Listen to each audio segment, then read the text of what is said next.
Well, good evening, everybody.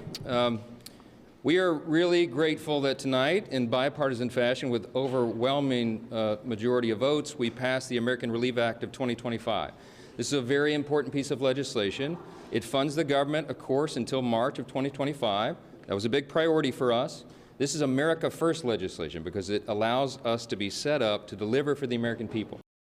It's a very important piece of legislation. It funds the government, of course, until March of 2025. In January, we will make a sea change in Washington. President Trump will return to D.C. and to the White House, and we will have Republican control of the Senate and the House. Things are going to be very different around here.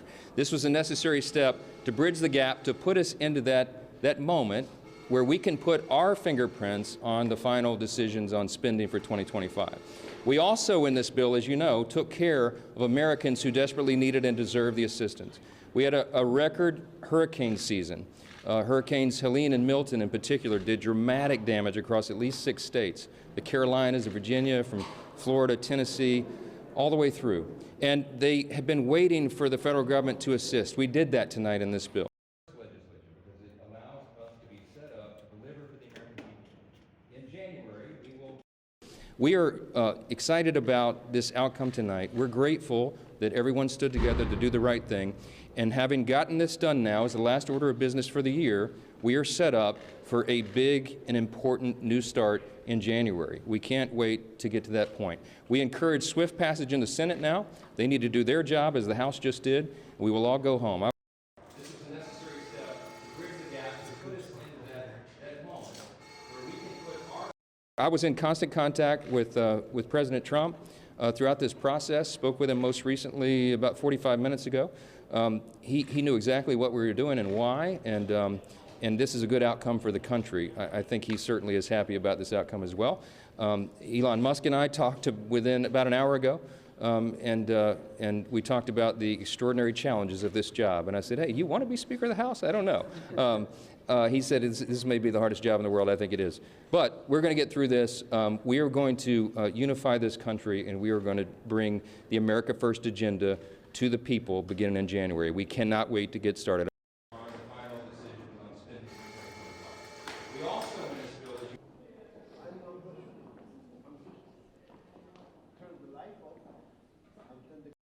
House Democrats have successfully funded the government at levels requested by President Biden in order to meet the needs of the American people in terms of their health, safety, and economic well-being. House Democrats have successfully fought for families, farmers, first responders, and the future of working-class Americans. House Democrats have successfully fought for $100 billion in disaster assistance.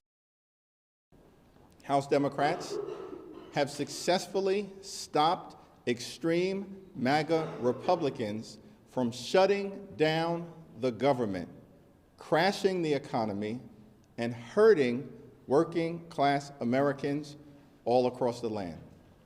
House Democrats have successfully stopped the Billionaire Boys Club, which wanted a $4 trillion blank check, by suspending the debt ceiling in order to enable them to cut Social Security, cut Medicare, and cut nutritional assistance while providing massive tax breaks for the wealthy, the well-off, and the well-connected. This is a victory for the American people.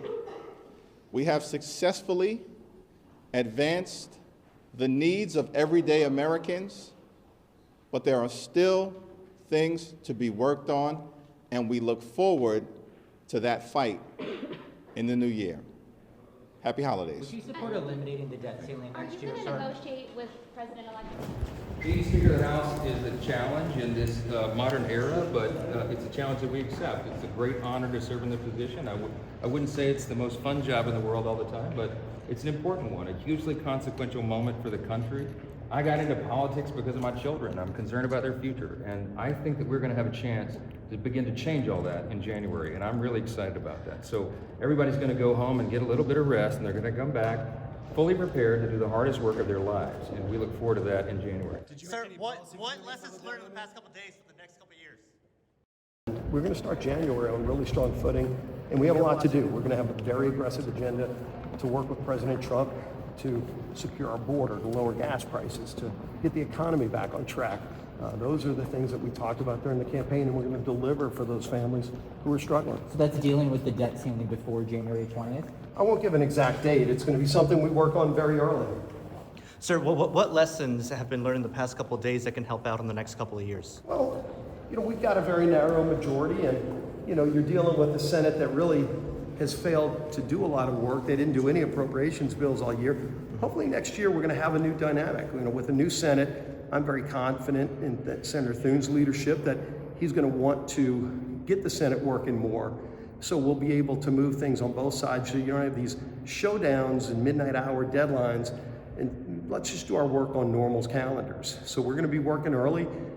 All that we know is that with a narrow majority, we're always going to have to be working very closely with all our members, listening a lot as we do on all of these bills before we can put the right kind of coalition together to pass a bill.